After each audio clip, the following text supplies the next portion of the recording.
Sí, no hay problema. Bueno, mientras estoy uniendo a la gente que queda, contarles que, bueno, primero agradecerle a la profe porque esta era una actividad que la profe nos ofreció a nosotros como sección de este curso de diversidad e inclusión. Eh, y nosotros le hicimos como esta contraoferta de poder extenderlo al resto de la carrera que quisiera participar y muy amablemente dijo que sí, así que agradecerle a la profe. La idea, la dinámica es que sea como lo más interactivo posible, que sea como un diálogo intergeneracional. La profe va a hablar un poco un ratito primero y después la idea es que se abran preguntas, palabras, y todo. Lo que haría yo sería, si es que se juntan muchas palabras, mucha gente quiere hablar al mismo tiempo, que usemos lo de levantar la manito y vamos otorgando palabras. Así que eso, dejo a la profe ahora. Sí, hola, bueno, mucho gusto.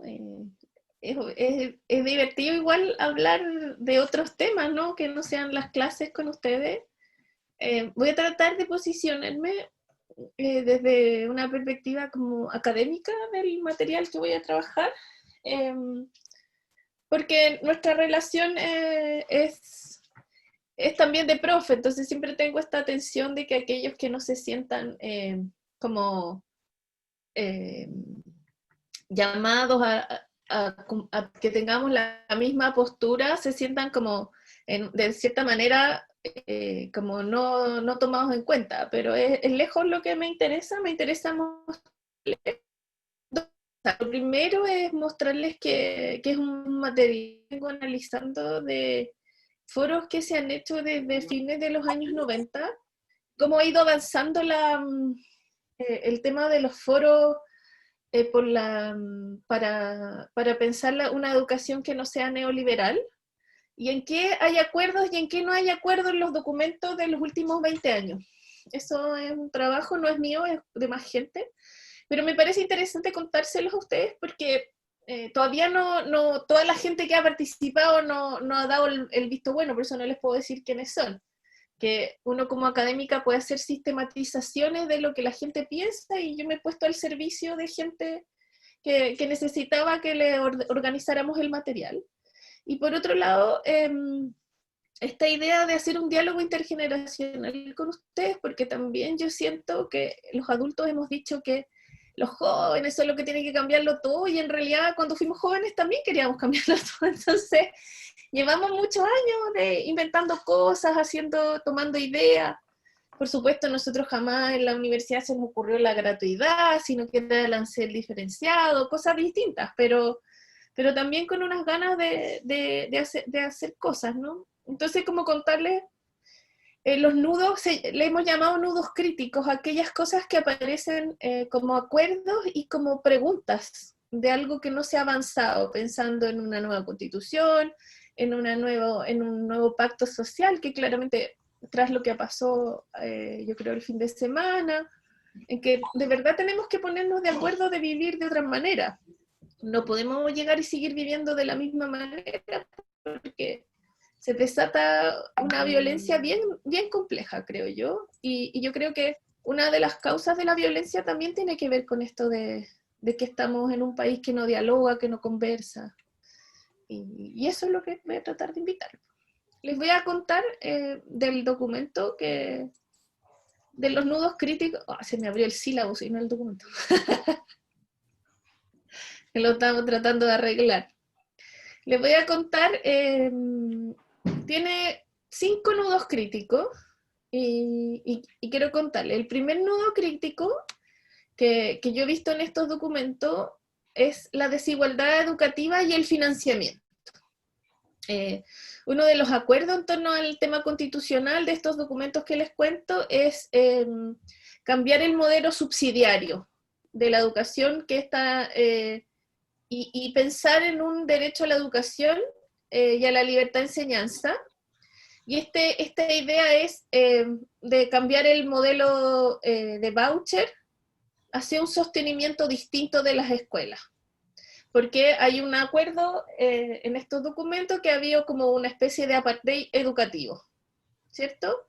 Entonces, ya se elimina el derecho a aprender negocios educativos con la ley de inclusión que se organiza en el gobierno de la Bachelet, Pero ahora hay preguntas, y aquí les dejo las preguntas.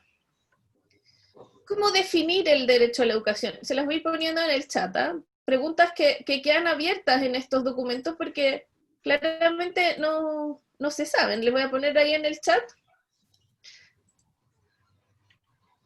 ¿Qué cosas de eso? ¿Cómo redefinir el derecho a la educación? ¿Qué elementos tendríamos que incorporar en el derecho a la educación? ¿De qué manera profundizar la dimensión democratizadora? ¿Qué tipo de Estado necesitamos? ¿Es volver al Estado de los años 60? ¿A la ENU? ¿Es inventar otro Estado? ¿Qué otra forma de financiamiento? ¿Cómo se financia una escuela que tiene un estudiante versus una escuela que tiene varios estudiantes? La segundo nudo crítico es la idea de calidad educativa, estandarización y segregación. Y en los documentos que revisamos hay un acuerdo en abandonar el concepto de calidad y la lógica de estandarización sistemática, digamos, de la educación, y pensar en hablar de una educación integral, buscar otra idea de calidad que no sea relacionada con el racionalismo más técnico, sino que ver la educación sea inclusiva, pertinente, que respete diversas perspectivas de género, no sexista, territorial, pluricultural, y que también pueda integrar diferencias cognitivas, habilidades e intereses. O sea, que no sea una única forma de entender la educación, la calidad relacionada con el CIMSE, que ustedes sabrán que es el 70% de lo que define la calidad de una escuela. Entonces, aquí en estos documentos y en el grupo de gente aparecen estas preguntas, que son del otro nudo crítico. ¿Qué cosa considera una buena escuela, una buena educación? ¿A qué fines debe responder? ¿Qué características debe tener un buen proceso formativo? ¿Cómo se construye la democracia y la deliberación en una buena educación? ¿Se puede fortalecer un proyecto de educación pública, inclusiva, plurinacional, democrática, no sexista? Ustedes tienen mucho más metido el tema del feminismo. ¿Tendrá que ser una escuela feminista?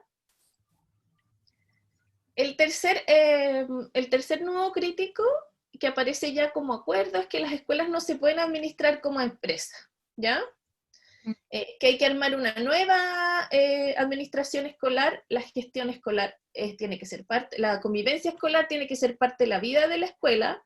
La idea es que no sea una cosa fuera, ¿no? Como algo que gestiona los problemas de la escuela, porque los problemas tienen que ver con la racionalidad instrumental, con que tenemos que rendir, y hay un niño que se pone a pelear y no impacta la clase, nos molesta, ¿no? En cambio, esas son parte de la vida, porque hay una idea, una racionalidad instrumental que relaciona a la escuela como empresa. Y ahí quedan algunas preguntas, que son cosas que no... ¿Cómo se eligen a los directores? ¿Quién tiene que administrar la tarea del profesorado? ¿Cómo se genera el espacio de toma de decisiones? ¿Qué rol tienen los representantes gremiales? ¿Cómo participan los docentes? ¿Qué participación tienen que tener los estudiantes? ¿Cómo se construye una convivencia escolar? ¿Cuál es el rol de los profesionales de apoyo que entienden la diversidad? Se fijan que uno va tirando algunas ideas, ya las escuelas no son empresas, pero se abren muchas otras preguntas. Ahora, el currículum. Son 5 nudos para que no crean que es mucho más. El currículum, ¿cómo lo entendemos? ¿Como un currículum vivo? ¿Quién decide que lo va a gestionar? Claramente el currículum como está no puede, es un currículum que es demasiado grande. Ustedes ya saben eso, hay en otras escuelas, otras universidades no tienen tan claro la idea de la contextualización o la nuclearización curricular. Pero igual hay un currículum nacional. Ahora la pregunta es, ¿quién lo decide? ¿No? Ahí va el chat. Deben haber contenidos mínimos. ¿Cómo se construyen los logros de aprendizaje? ¿Quién lo dice? ¿Cómo se organiza la didáctica de la escuela? Más allá de la cosa disciplinar, de la matemática, la ciencia, ¿podemos inventar otra forma? ¿Cómo trabajamos, ¿no? del déficit, ¿no? ¿Cómo pasamos contenido feminista, ¿no? Por eso no tenemos lo que hemos visto es que no hay necesariamente un apartado feminista. El género, el tema de los feminismos tiene que estar en todos los lugares. Ahora, nosotros somos más viejos, menos sensibles. Evidentemente yo soy más sensible, hago clases de eso. Pero en los documentos de la gente no aparecen en estos últimos 10 o 15 años. Después, escuelas, comunidades y territorio. Existe un acuerdo sobre la necesidad de generar un sistema con alta participación, que sea cultural, curricular, que las escuelas puedan decir, mira, esto es lo que nosotros queremos. Ahora, es difícil, ¿no? Como decir, ¿quiénes definen qué escuela, la territorialidad? Aquí hay muchas preguntas. Por ejemplo, en Suecia armaron escuelas, cada barrio podía armar su escuela, y los barrios como más elegantes armaron su escuela así súper como alternativas y buenas, y los barrios más pobres armaron sus escuelas tradicionales, y se generó igual segregación, ¿no? Entonces, ¿cómo? ¿Dónde? ¿Hasta dónde vamos? ¿Qué hacemos? ¿Cómo se hace? Y por último, el último nudo que a mí me parece es que cómo hacemos una escuela, cómo se relaciona con el mundo del trabajo. Entonces, aquí aparece la idea de que los niños y las niñas no vienen a la escuela a aprender cosas para trabajar. La escuela tiene que tener otro proyecto de sociedad, otra economía, no es esclava del consumo. No es solo pensar que los niños, como se pensó en la jornada escolar completa, tenían que estar 8 horas porque tenían que acostumbrarse a ser obreros, ¿no? ¿Qué se hace en la escuela? Y aquí hay varias preguntas, como, ¿podemos seguir haciendo esta forma de economía nuestra que tenemos, que vendemos palo y el cobre sin producir? ¿Cómo las escuelas empiezan a pensar una nueva economía sustentable, una nueva economía verde? Me llamaban de una municipalidad que iban a integrar niñas en colegios de varones y decían, ay, les vamos a enseñar párvulo. No, les decían, enséñale todo, enséñale a hacer paneles solares. Tenemos una matriz energética que fue cambiada en el gobierno anterior, que se armó una nueva, ahí tenemos un montón de plazas de trabajo, de desarrollo, de innovación. Podemos ser pioneros, no sé si están viendo Borgen, ¿no? De las economías verdes, Dinamarca, que dicen que hay que ser Chilezuela, yo diría, seamos Chilemarca, ¿no? Transformémonos en esta idea de armar un nuevo proyecto social, o sea, una nueva economía, porque de verdad que con lo que tenemos no alcanza para repartirlo tan bien. Entonces, ¿cómo armamos eso? ¿Cómo inventamos este nuevo país? ¿Cómo la escuela se relaciona con el modelo productivo? Y con una nueva forma de relación también al interior de la escuela. Ahí les tiré una chorrera de preguntas de cosas que en estos documentos que les cuento no están dadas, y si quieren ir reaccionando, eso, me demoré un ratito. Como contarles todo esto de lo que yo he visto en estos documentos que les cuento que han sido sistematizados por escuelas populares, por foros, por cosas. Bueno, entre medio que hablaba la profe, se me ocurrió alguna de las preguntas que encontré más como interesantes para discutirlas en el chat. Bueno, están todas interesantes, pero sabemos que en honor al tiempo no podemos responderlas todas. No, pues sí. Pero, Yo les tiro todas las que tenemos, claro, y que no están resueltas, que son muchas, si se fijan en mucho. sí. Entonces lo que se me ocurrió fue, porque sé que suele pasar que al principio nadie quiere hablar mucho, hice un Menti como una pizarra interactiva para que podamos ir poniendo tal vez nuestras respuestas de manera anónima primero, y si alguien quiere, le llama la atención a alguna o quiere profundizar en la suya propia, genial. Así que les voy a mandar un numerito, que es el código de Menti al que se tienen que meter para poder responder, ¿ya?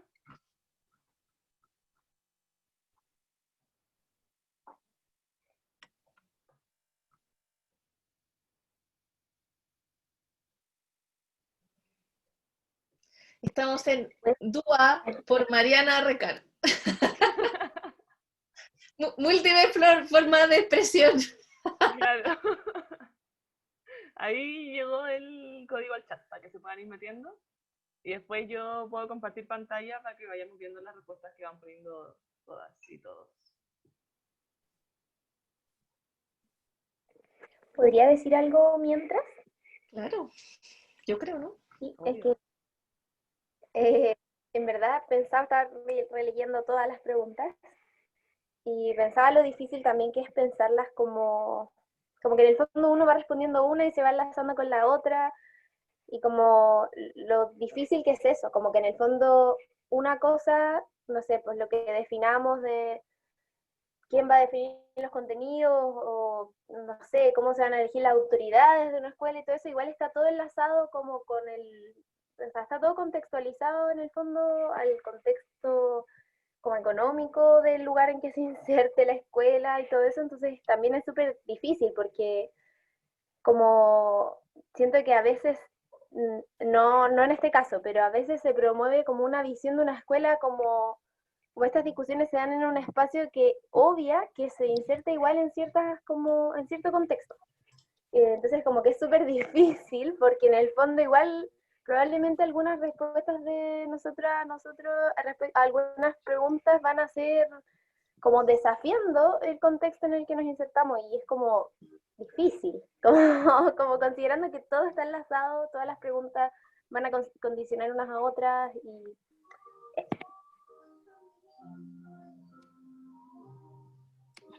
Sí, pues es el desafío que tenemos, porque independiente si hay un tema con la Constitución o si se quiere reformar la Constitución, cualquiera de las opciones que tenemos en el próximo plebiscito implica que hay que volverse a pensar sobre la educación, po, y hay que pensarla contextualizadamente. Entonces, esta relación entre los territorios y el Estado, ¿no? Porque claramente no vamos a volver a una relación como estatal tradicional como se tenía antes. Yo creo, ¿no? Porque me parece que estamos en otro ciclo y la importancia además de preguntarle a otros como han hecho en otras ciudades, en otros países.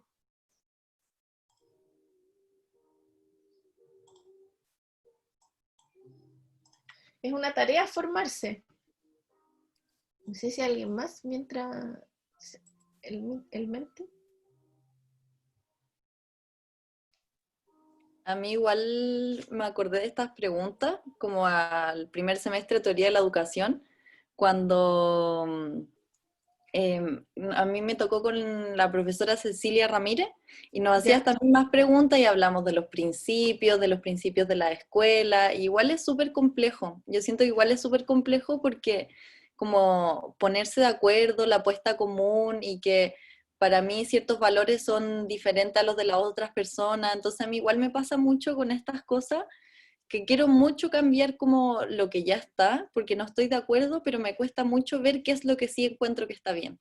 Y también al mismo tiempo me da esa disyuntiva como de quién soy yo para decir que lo que yo creo es lo que está bien, entonces, o qué es lo que yo creo es lo que le hace bien a los niños, o es lo adecuado para ellos, como que me da mucho miedo el criterio, como, no sé, pero encuentro muy bacán tener estas instancias para generar un pacto social y que en general todas nosotras que somos profesoras y profesores, o sea que somos futuros docentes, como que nos planteemos estas preguntas para ver cuál es la escuela que queremos mañana, cómo queremos ser como docentes, como planteárselo constantemente. Me acuerdo que la profesora siempre nos decía que es muy importante siempre hacerse esas preguntas e ir anotándolas a ver cómo también evolucionan las cosas que pensamos. Eso. Sí, muy interesante. Yo creo que nosotros además tenemos muy metida la idea de calidad, ¿no? ¿Qué es cambiar la idea de calidad? Como esto, ¿qué características tiene un buen proceso formativo, ¿no? A Hoy mí voy a van a aparecer. aprovechar de comentar eso de la calidad. El otro día hablábamos con un grupo de amigos de esto, de cómo teníamos esta preocupación de que sentíamos que dentro de la carrera no se nos habían dado muchas instancias como de analizar realmente el artículo de la educación en la Constitución actual. Entonces lo buscamos por nuestra cuenta y empezamos a hablar de esto y de esto y de esto. Y en el fondo, como en la Constitución de ahora, la única parte en la que se proclama bien la Constitución como un derecho es el derecho de elegir de los padres. En el fondo, como no, Sí, po. en ninguna parte dice como que existe un derecho a la educación de calidad y hablábamos mucho de eso, de lo complejo que es como cómo aseguras calidad. Como hoy en día se sabe que hay una agencia de calidad de la educación que en muchas ocasiones resulta un poco deficiente para lo que se necesita y hablamos mucho de eso, como cómo se crea un organismo como fiscalizador de la calidad que realmente funcione. A mí lo que me pasa es que yo encuentro que hay como dos culturas en este momento en las escuelas. Hay una cultura del DUA, del decreto 67, que es este nuevo decreto de evaluación formativa, de la contextualización curricular, de la nuclearización curricular, que todo eso está permitido por ley. Y después hay otra tendencia que es la de la calidad. Incluso la agencia tiene profesionales que van a acompañar que son súper buenos, pero hay una contradicción entre los dos lenguajes. Una directora me decía, no, que nosotros somos bilingües.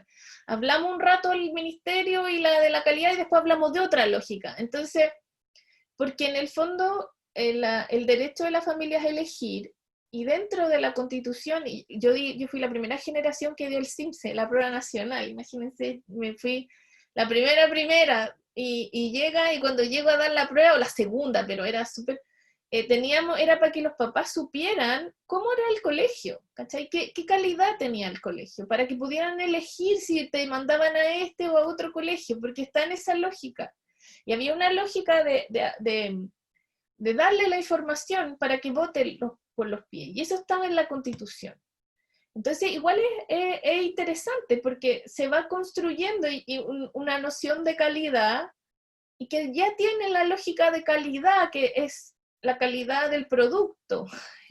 Tiene ya un nombre en sí mismo que es la calidad. Entonces, me parece todo el buen proceso formativo.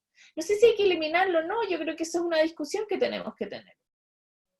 Veamos cómo contestan para darle el poder al pueblo. Profe, ¿Sí? escucha, yo tengo una duda, porque para saber qué piensa usted, yo siempre he tenido la idea, que es un poco utópica, de que la educación debería ser 100% pública. O sea, las instituciones privadas no deberían existir. Lo mismo en salud. Lo cual un poco corta esa libertad de poder elegir, como casi yo lo veo poniendo la educación como un bien de consumo, así como quién me da el mejor servicio, cuando siento que no debería ser así. Y en países como, por ejemplo, Francia, donde existe una educación privada, pero es la menos y es la mala. O sea, es la que, como una vez tuve la oportunidad de hablar con una francesa y me dijo que en su país como que los mejores colegios eran los públicos y los privados era como para la gente que, como los niños más porro, por decirlo así. Nadie quería poner a su hijo en colegios privados, pero acá es como siempre va a ser todo lo contrario por la desigualdad tan grande económica que existe. Entonces, no sé qué piensa usted, si es o sea, para mí siempre ha sido esa como una manera de obligar al gobierno o a la gente, porque imagínense, el hijo de un político va a la misma sala que el hijo de la señora que vende en la feria. Sí y no. Te cuento lo que yo estudié en Francia, y el sistema francés está muy segregado por barrio. Entonces, finalmente la gente trata de vivir en el mejor barrio posible para ir para que los niños estén en esos barrios, con esos niños en la escuela, y se produce una segregación bastante similar. Es menor, mucho menor que la que tenemos en Chile, pero también se produce una segregación. Por eso es interesante ir viendo cómo no hacemos otras segregaciones, ¿no? Por ejemplo, yo vivía en un barrio pobre porque encontré que no iba a vivir en un barrio pituco, tenían unas casas minúsculas, la beca no daba, y yo vivía en una casa más o menos grande en París, a las afueras de París. Y a mi hijo, por ser el hijo, obvio que mi hijo súper ultra mega estimulado, me lo seleccionaron porque lo querían sacar de la escuela para llevarlo a una escuela mejor, porque tenía 3 años y era tutor de matemáticas de sus compañeros. O sea, entonces la segregación es igual. Mi escuela era de la CEP, la zona de educación prioritaria. Ahí vivía yo, no tenía idea. Yo llegué, encontré una casa rica, me quedo aquí, que anda cerca de la universidad, que va a andar pensando en eso, ¿no? Pero hay también una segregación, porque hay una confianza en la meritocracia, ¿cachai? Francia tiene esa confianza. Pero Entonces, siento que es distinto, profe, igual, porque esos son por méritos, que igual cada uno va a tener su punto de vista, pero acá es por plata. aquí es Creo por que la plata, plata pero es a lo que como... voy es que tampoco es la segregación ideal, o sea, que no es que hay que repensar la educación de manera que no sea asociada a las élites, que sea de verdad todo el mundo quiera estar en un aula diversa, ¿cachai? Que esa cuestión no sea un problema. Y para que no sea un problema, no es solo de una política pública, sino que también las clases tienen que ser distintas. ¿Cachai? Hay que hacer una clase en que dé lo mismo que venga el hijo de un obrero, sin comillas, capital cultural, y el hijo de un empresario, porque la clase va a permitir a todos los niños expresarse. En la educación francesa y en general la educación que llevamos republicana, esa forma de expresarse está, es mejor en Francia que en Chile, seguro. Pero, por ejemplo, los países nórdicos, los países asiáticos, lo que han armado son otras formas de hacer clase, de estar todos juntos. Y eso es en que da lo mismo que venga que el niño que venga, porque la clase está pensada para un aula diversa. En cambio, los niños que son árabes, yo me acuerdo un chico me decía, no, que tu hijo es bilingüe, porque habla español y francés, el mío está en déficit, porque habla árabe y francés. ¿Cachai? Hay esas discriminaciones, no es porque los franceses sean discriminadores, ellos se sienten como de los derechos humanos, sino que es esta idea de que hay una forma, un cuerpo, un hábitus, un cuerpo que es más privilegiado en la sala de clase. Y ese es el educado, el ordenado, el que se sienta, la niñita. Por ejemplo, las niñas árabes no tienen ni un problema porque son tan entrenadas y tan disciplinadas que van así para arriba y abandonan sus casas porque eso se liberan también, ¿no? Y eso pasa. Entonces, a lo que voy es que también junto con hacer políticas antisegregación, como las que se están armando hoy en día, esto que a mucha gente le carga, lo de la tómbola, ¿no? Esto de que se están armando, que le han mal llamado la tómbola, sino que tú pones priorizas tres escuelas, eso también va en la línea de generar, de segregar las escuelas, y no que, ni que las escuelas seleccionen a los buenos estudiantes. Y tenemos un modelo que también es raro, porque estas escuelas que son privadas o semi-privadas, como los particulares subvencionados, están teniendo que ceder a la entrada de cualquier tipo de estudiante. Y eso cambia un montón las cosas. Veamos lo que dicen de la buena educación, que no le dimos bola, así que démosle bola, Mariana.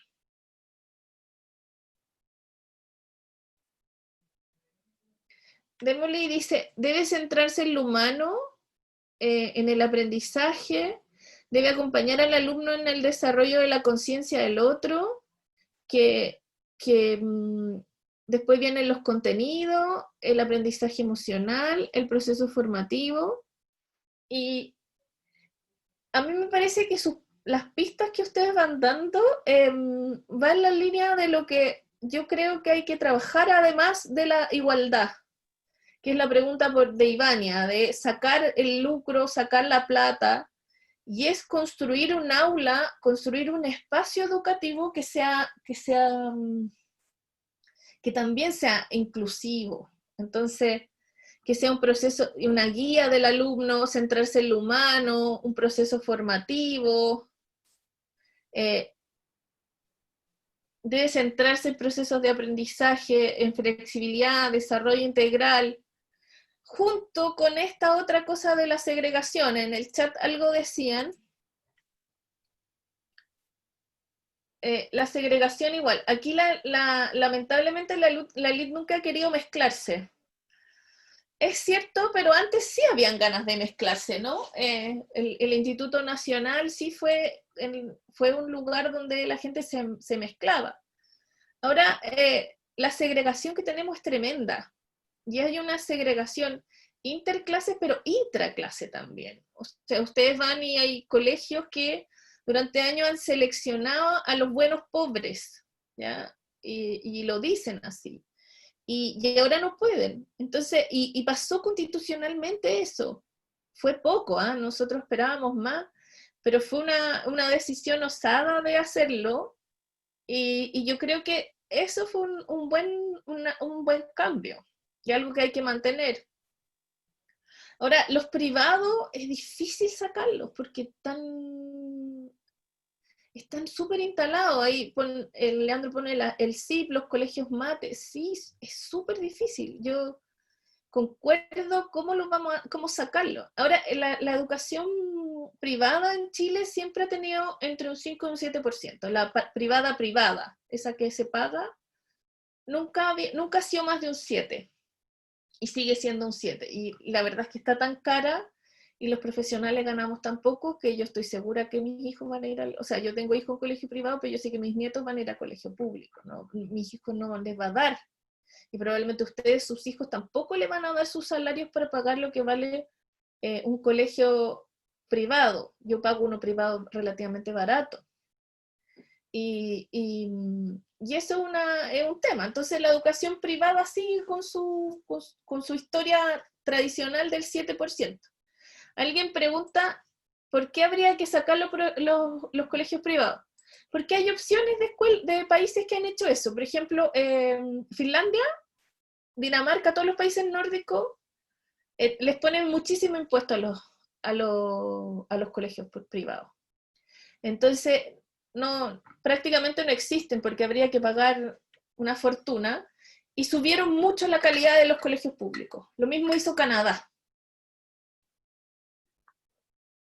Canadá tiene un sistema bien parecido al nuestro, pero lo que han hecho es que el Estado puso invirtió en los colegios públicos, para que haya diversidad al interior de los colegios públicos. Entonces, tú vas al liceo y no es imposible que un público pudiera competir, o sea, un privado pudiera competir con ese liceo público, porque es bello, maravilloso, hay actividades extraprogramáticas. O sea, te sale tan caro, ningún colegio privado tendría que pagar $1,000 al mes.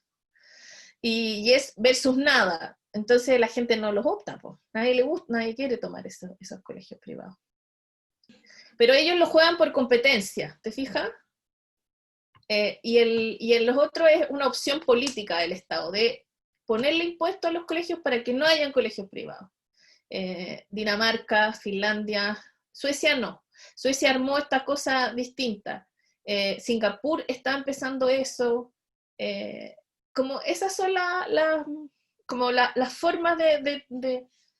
A nosotros se nos hace...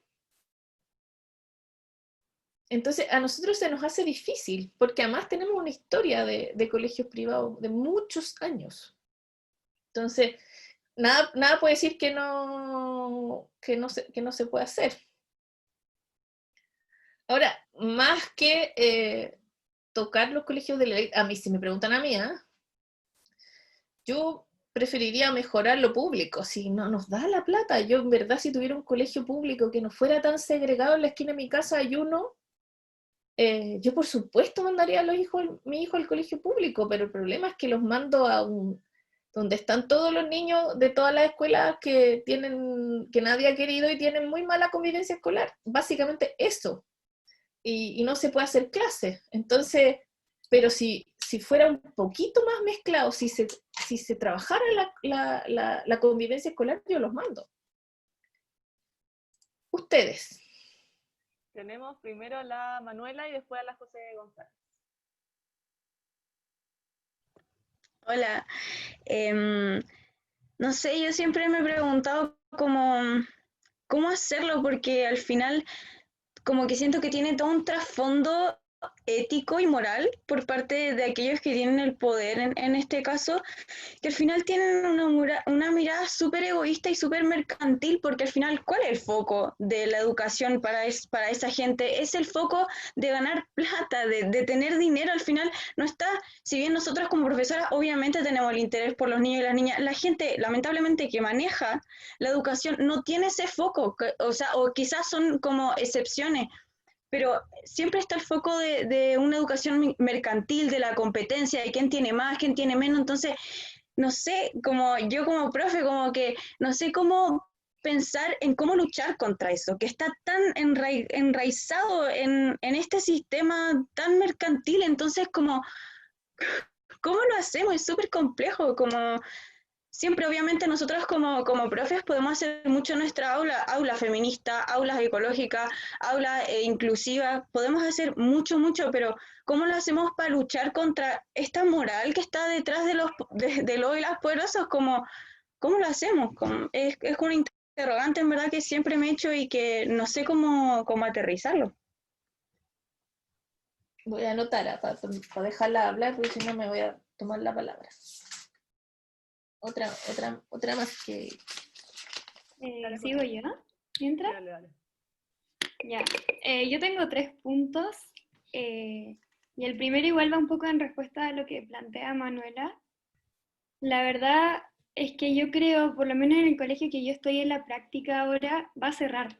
Y es la realidad del colegio de mis primas, es la realidad del colegio de amigos, o sea, de hijos de amigos o sea, de mi mamá. Y la verdad yo creo que está pasando. Los colegios privados ya están quebrando, ya se están desvalorizando la educación privada.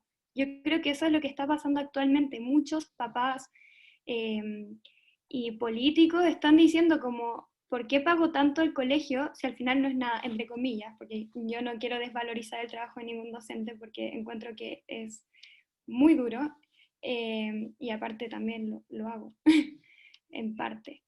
Y se está desvalorizando la educación privada y se están quebrando los colegios privados y está subiendo la demanda de colegios públicos porque los papás y las mamás que ya perdieron sus trabajos, como que no van a poder matricularlos en el mismo colegio que lo hacían antes. Entonces yo creo que estamos avanzando a una realidad en la que la educación pública va a ser necesaria y va a ser necesaria de calidad.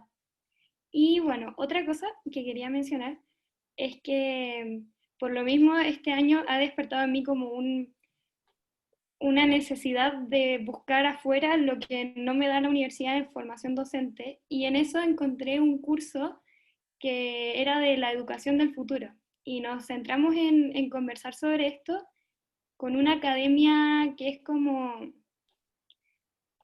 una academia de una pedagogía lúdica, creo que se llaman, y, y usan teorías que ya están para mejorar la calidad de cada una de sus clases. No es que tengamos que empezar a crear un nuevo sistema educativo, siendo que hay mucho, pero mucho que ya está, como las pedagogías Waldorf, Montessori. ¿Por qué no las podemos integrar en nuestras clases y en nuestras prácticas docentes? Entonces yo creo que se viene un cambio, porque las cosas no pueden seguir como están. Y ya tenemos bases para poder construir una nueva educación y que esté centrada en los estudiantes, básicamente, más que en la PSU o en el CIMSE y en que pasen a una universidad y en salir, entre comillas, de la pobreza. Ya, o sea, es una gran parte, o sea, una parte clave de la educación, la movilidad social, pero hay muchas otras cosas más que podemos entregar y que nos podemos enfocar para tener una educación de más calidad. Eso. ¿Alguien más? Sí, viene Benjamín y después viene Leandro. Hola, Yo estoy anotando todo, ¿eh? Para que... ¿me escuchó? Ya. Bueno, mi punto va en cuanto a el tema de la formación docente, porque igual encuentro que es una temática importante, o sea, porque igual la profe nombró como el caso de Singapur, y yo por lo menos el semestre pasado tuve teoría de la educación y con mi grupo hablamos sobre, o sea, tocó la temática de como la formación docente, digamos. Y en uno de nuestros puntos, como de comparación, es que Singapur tenía como la formación docente para entrar a la carrera de pedagogía era mucho más exigente que por lo menos aquí en Chile. Como que los mejores estudiantes estudiaban pedagogías, eran como, era otro enfoque. Y como que aquí en Chile ese enfoque a los docentes no se les da. O sea, por lo menos aquí los puntajes más altos se dan, no sé, a carreras como medicina, derecho, ingeniería comercial, mientras que o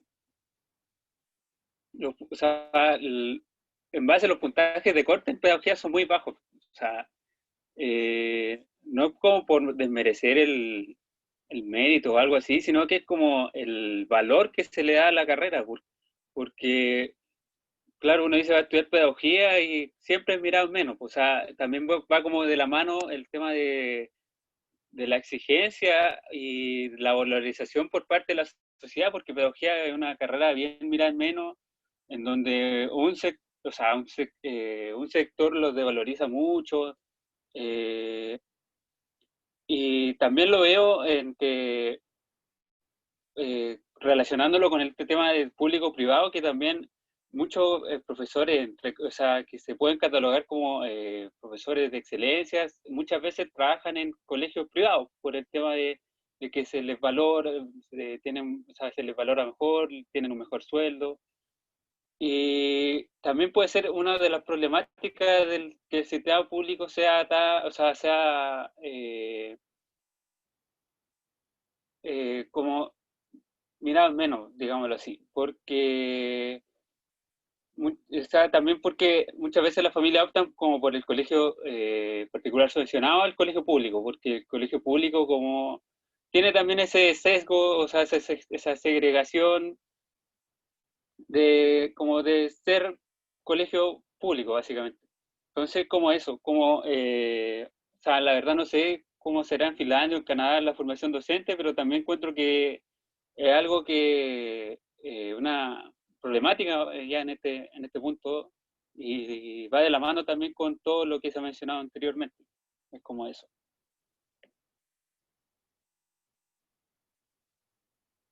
Ah, aprendí la mano.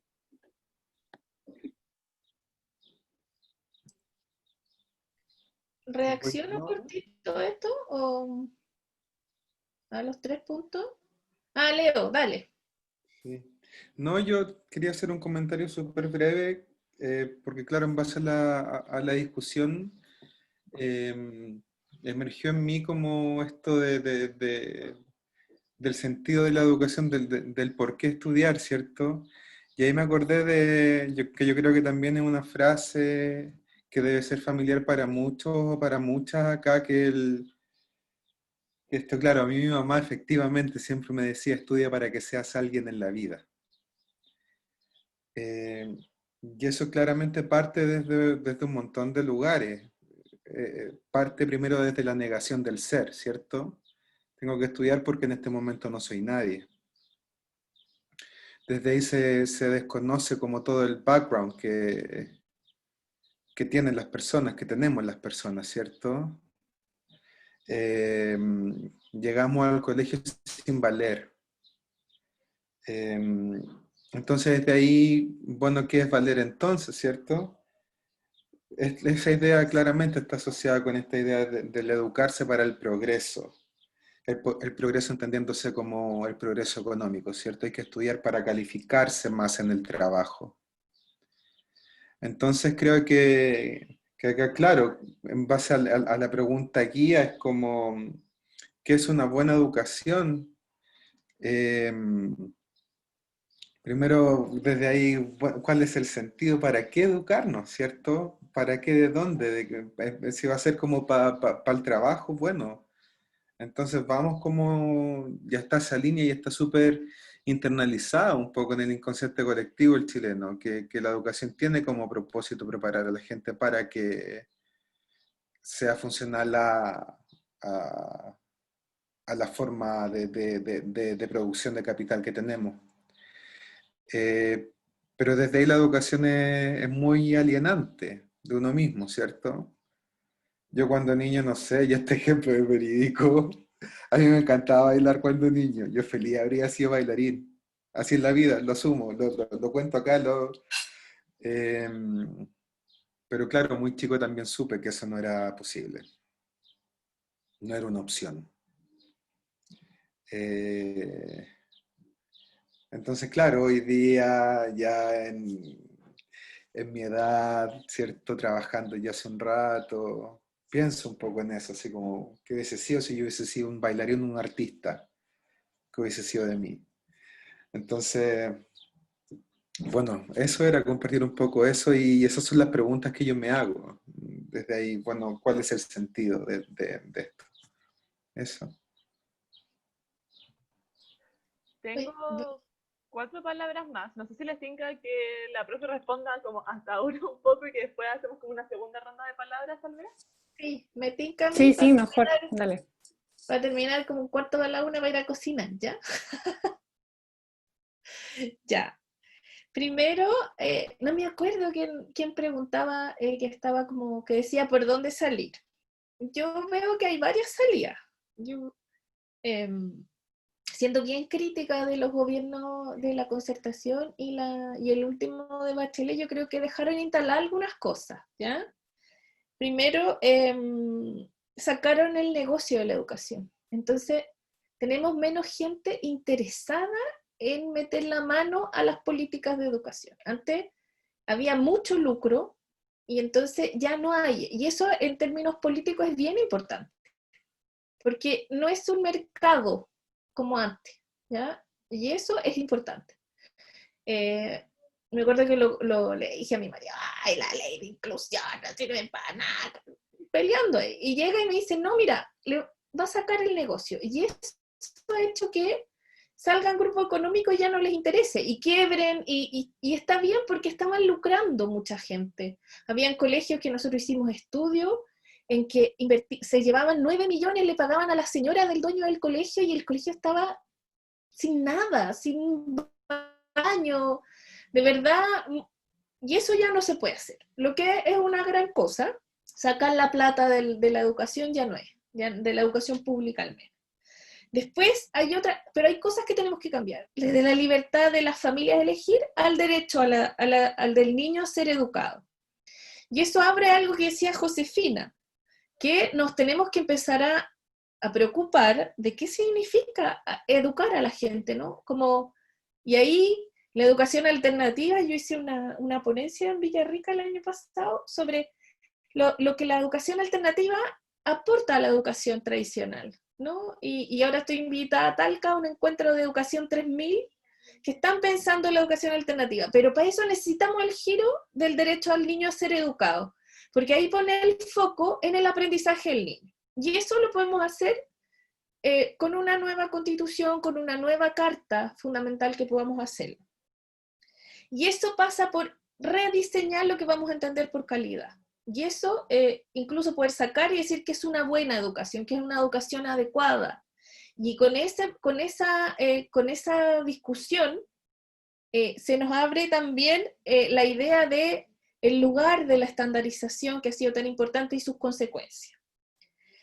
La otra cosa que aparece y que es importante es que no sacamos nada con hacer una educación tan linda si no pensamos una nueva economía para nuestro país.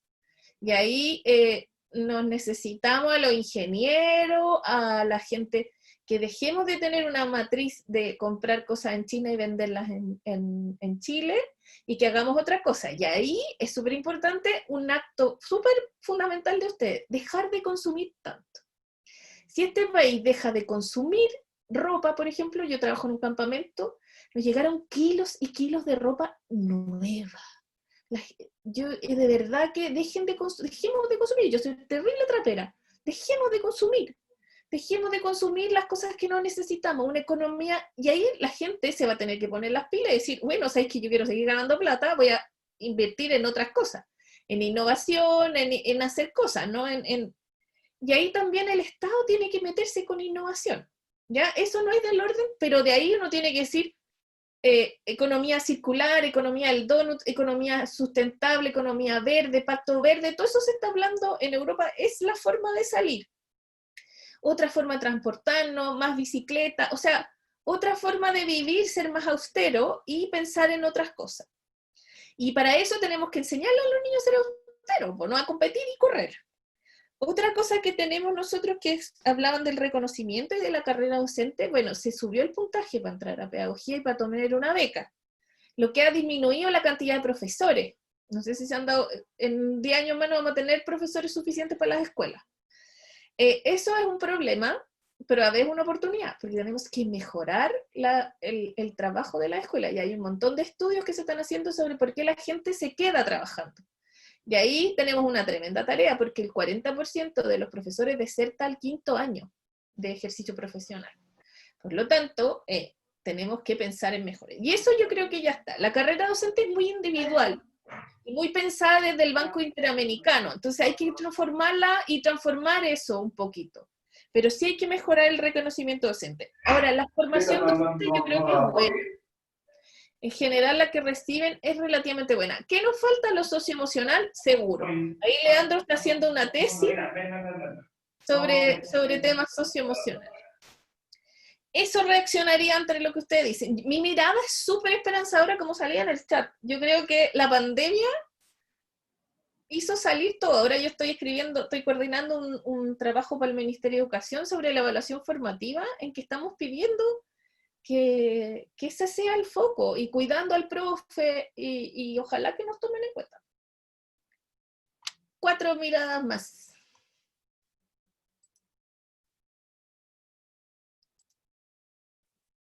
Ay, me dice que tiene tanta fe. Sí, es que antes estábamos mucho peor. Antes nadie decía nada de esto. Entonces, como que lo que me pasa a mí es que digo, ay, ni se imaginan cómo era cuando yo era joven. No había ni una esperanza. Ahora tenemos miles. Ya, Mariana, da más palabras. Venía la Karin, no sé si está por ahí porque bajó la manito, pero no sé si bajaste la manito porque te di la palabra o porque ya no quieres. Es que se me olvidó lo que iba a decir, pero sigan y si me acuerdo la vuelvo a levantar. Ya, después viene la Dani Ulloa. Y cuando termine la Dani, la Anto González. Para que cache. Hola, lo mío más es como un comentario con respecto a lo que habían dicho y hablado antes, con el tema de la educación en colegios privados y en colegios públicos, que siempre, yo me acuerdo que hemos hablado como con compañeras, con mi familia, con respecto a la valorización de los profesores. Y encuentro que la educación de calidad igual está ligada al tema de lo que reciben los profesores, tanto dentro del colegio como monetariamente. Y lamentablemente muchos colegios privados, los profesores ganan mucho más que en colegios públicos, y se tiende a ir más por colegio privado que por colegio público por esto mismo. Y bueno, ese era mi comentario, en verdad, que quizás por eso la diferencia de educación entre ambos colegios, y me cuesta un poco creer que ahora se esté yendo como la gente por colegio público más que en colegio privado, si sigue ocurriendo esto. Eso.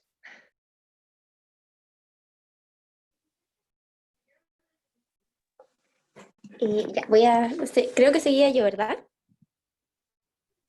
Ya.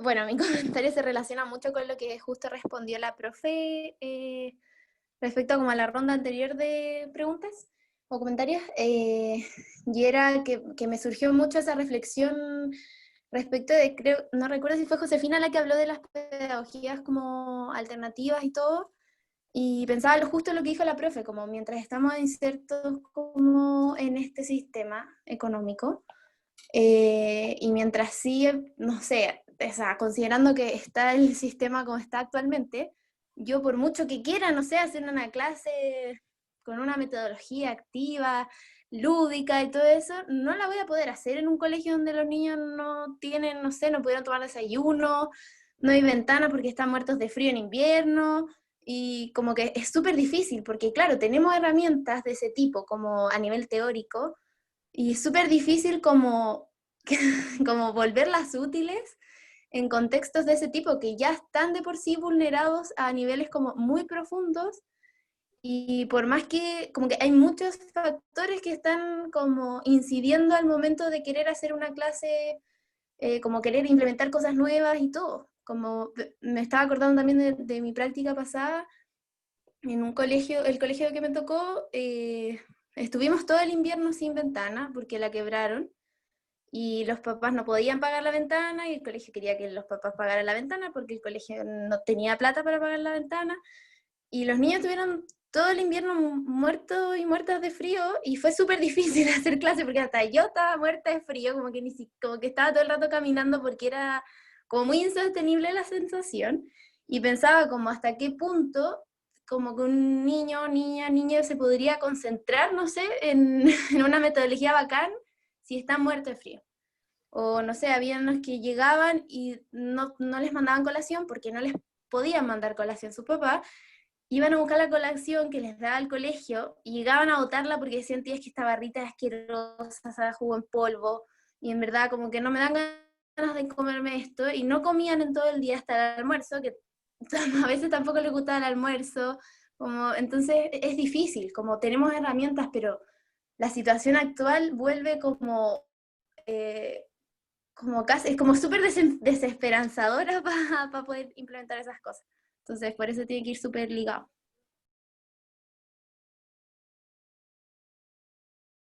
¿Quién más?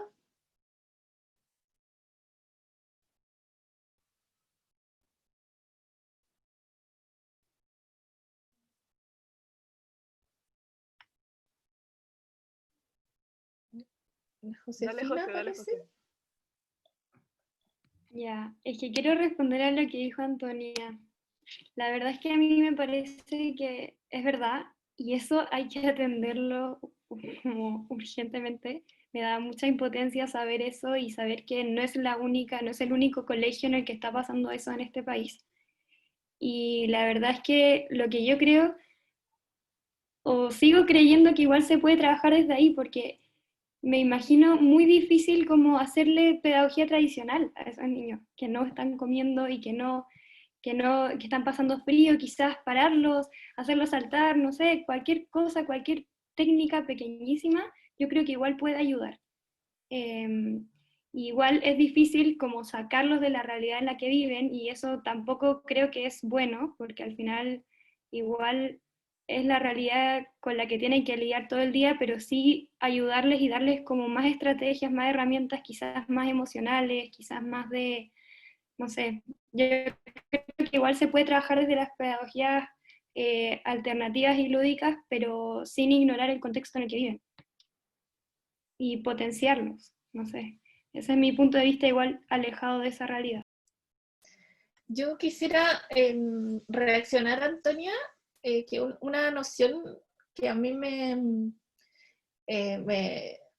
tranquiliza la frustración es la noción de agencia. Yo les invitaría a leer la noción de agencia ecológica en particular, porque la capacidad de actuar de un profesor pasa por revisarse a sí mismo, pero por revisar también, o sea, ¿cuándo uno puede ser agente de cambio? ¿O qué puede cambiar uno?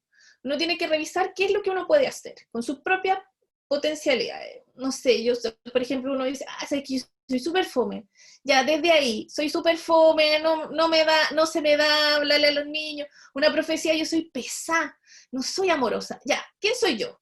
Después, ¿dónde vivo? ¿Dónde estoy? ¿Cuál es mi escuela? Las relaciones estructurales, las relaciones de poder, la directora, toda la cosa. ¿Y qué es lo que yo quiero? ¿Qué me gustaría hacer?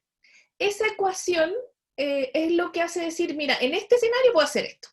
Con ese contexto que tenéis, con la ventana abierta, no se puede hacer re poco, ¿no? Entonces es importante saber que uno tiene margen de acción, pero también tiene más margen de acción cuando tiene más poder. Entonces aquí yo creo que algo que es importante que yo las invitaría es que sean directoras de escuela. Como directora de escuela se puede hacer un montón de cambios. Estudian el magíster con el Paulo Volante y se meten a hacer su escuela y la arman, la rearman. La posibilidad de hacer una escuela distinta a partir de los servicios locales es súper importante, porque ya dejaron de ser parte de los alcaldes. Eso es muy relevante, porque antes los alcaldes te decían, ya, mijita, ahora se acaba la cuestión y me ponen a hacer muñequitas para el árbol de Pascua de la alcaldesa. Y todo el mundo haciendo muñequitas, ya no se puede hacer eso. Ahora hay un servicio local que está organizado. Entonces hay que ir viendo también las posibilidades de acción, efectivamente. Entonces, buscarse buenas escuelas donde hay buenos directores. Otra cosa que ha mejorado un montón es el sueldo de los profesores. Las últimas entrevistas que me ha tocado revisar, la gente está contenta con el sueldo. Ganan más que los psicólogos recién egresados, seguro, más que los trabajadores sociales, seguro. Y tienen pega más estable, ¿ya? Y eso también es relevante. Y alguien lo ponía que lo había, la Carmen Gloria que está, que es otra profe, que está aquí, que profe historia, es importante porque en verdad el colegio privado es el máximo el 10%, oscilado entre un 5 y un 10%, no hay más. Entonces todo lo demás es público con aporte estatal. Entonces, yo las quisiera invitar a pensar la noción ecológica de agencia. Priestley, Robinson me pueden pedir la referencia.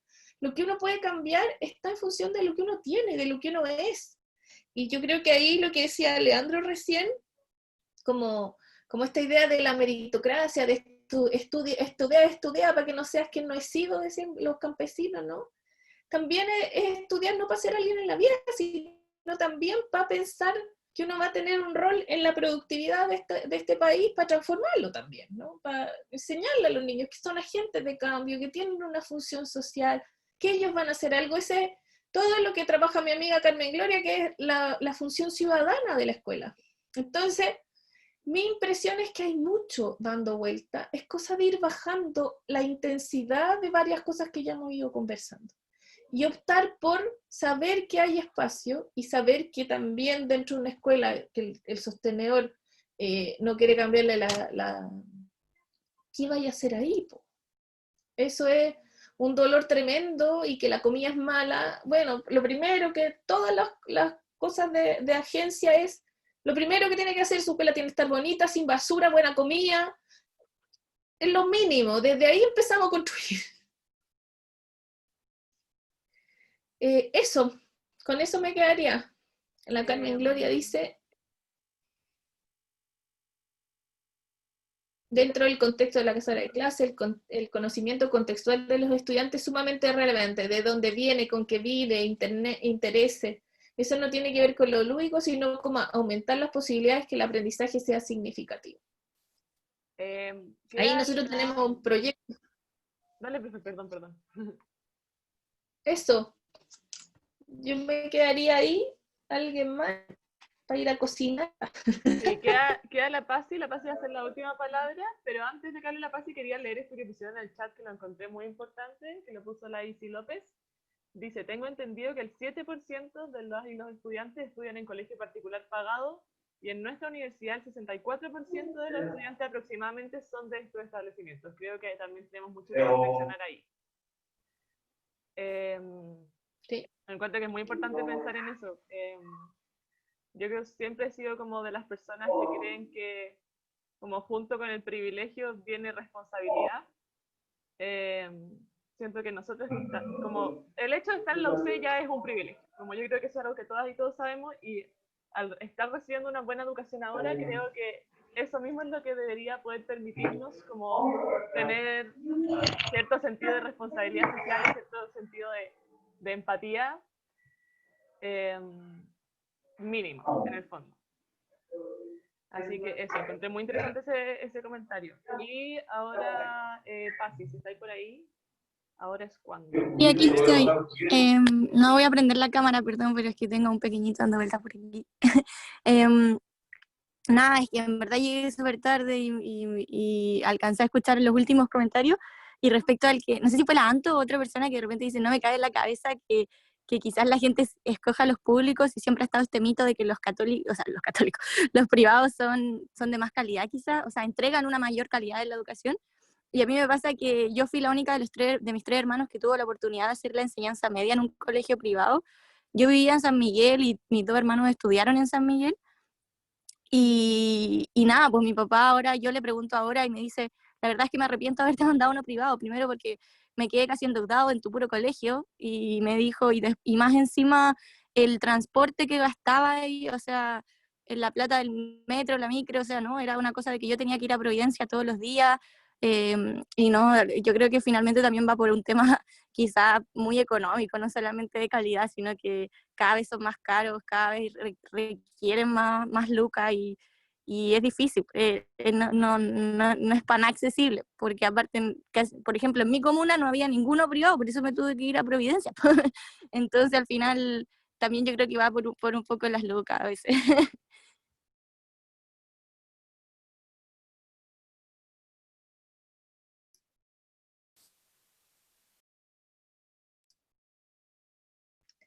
Bueno, muchas gracias a todas. Yo creo que además que hay también una idea con que el privado no va a tener contacto. Y en verdad tampoco, si uno viene de abajo, tampoco te con el privado. Uno siempre hace la negrita de Harvard. Entonces, eso. No sé cómo agradecerle. Oye, Pati, Ay, Carmen Gloria. como se llamaban las chicas, yo soy Carmen Gloria Zúñiga, profesora de la Facultad de Educación de Didáctica de las Ciencias Sociales y Historia. Primero agradecer a Victoria Flores, que está aquí en el chat, que me avisó de esta instancia. La Pati algo me contó que hablamos en la mañana, pero quisiera, chicas, felicitarlas por esta instancia que creo que este es el sentido verdadero de los paros reflexivos. Pati, que bueno, siempre yo encuentro que es una seca, que bueno que haya tenido la oportunidad de tener, o sea, haya tenido la voluntad de dar este conversatorio con ustedes. Gracias, Pati. Pero también quería hablarle al centro de estudiantes sobre la comunicación que establece con los profesores que somos de planta de la facultad o los profesores de planta adjunta, porque no estamos teniendo comunicación fluida, y en este momento creo que es sumamente relevante. Por ejemplo, la comunicación que nosotros recibimos respecto a un paro viene desde la decanatura, pero no sabemos cuáles son los motivos del paro, no sabemos por qué se lo están realizando, cómo podemos contribuir, porque hay hartos profes que nos gustaría estar más presentes, que a pesar de la carga académica y personal en este momento que tenemos, sí nos interesa lo que está pasando en nuestras carreras, pero no tenemos la comunicación directa del centro estudiante. Entonces yo creo que eso es una sugerencia, chicas, que podrían incorporar, que cuando voten paro, fantástico, pero también consíganse la base de datos de los profes y cuéntenos a nosotros cuáles son los motivos, cuáles son la calendarización de las actividades para que nosotros también podamos participar. Porque, insisto, yo me enteré por un estudiante que tuvo la gentileza de estar en mi clase porque hasta ahora me tocaba clase. Pero de lo contrario no tengo idea de esta instancia y creo que son sumamente valiosas. Así que eso quería decirles, chicas, felicitaciones, y también piensen como sugerencia ampliar, contarnos a nosotros los profesores, porque somos todos una comunidad. Eso. Súper. Y cuando quieran inviten a la Carmen Gloria, ella trabaja en ciudadanía y hemos hecho unos proyectos tan bonitos que yo creo que sería súper interesante seguir conversando. Las profes ya no tan jóvenes, más bien nuevas. Sí, ya no tan jóvenes, estamos súper disponibles para trabajar con ustedes, para conversar conversatorios. Muchas gracias por la observación y lo tendremos muy en cuenta. De hecho, desde ya nos vamos a juntar para incorporarlo. ¿Verdad? Muchas gracias también por la instancia que fue 100% voluntaria de la profesora y estuvo muy buena. Bueno, yo estuve poquito rato, pero lo que estuve fue genial. Sí, gracias a todas y todos por venir. Creo que, bueno, como decían recién, siento que el conversatorio de ayer, la asamblea de ayer, esta instancia, siento que para esto son los paros, que esto es un paro realmente con contenido, con reflexión. Se nos vienen hartas actividades más en la semana, así que espero que haya habiendo como la misma, que siga habiendo la misma participación. Qué rico tenernos, qué rico encontrarnos, conversar. Así que eso, muchas gracias de nuevo a la profe. Y eso, ya son libres para ir a cocinar, a almorzar, lo que tengan que hacer. Ya, chao, que estén súper bien, muchas gracias. Chao. Chao. Gracias. Muchas gracias. La espero en mi clase de diversidad con una sorpresa la próxima semana.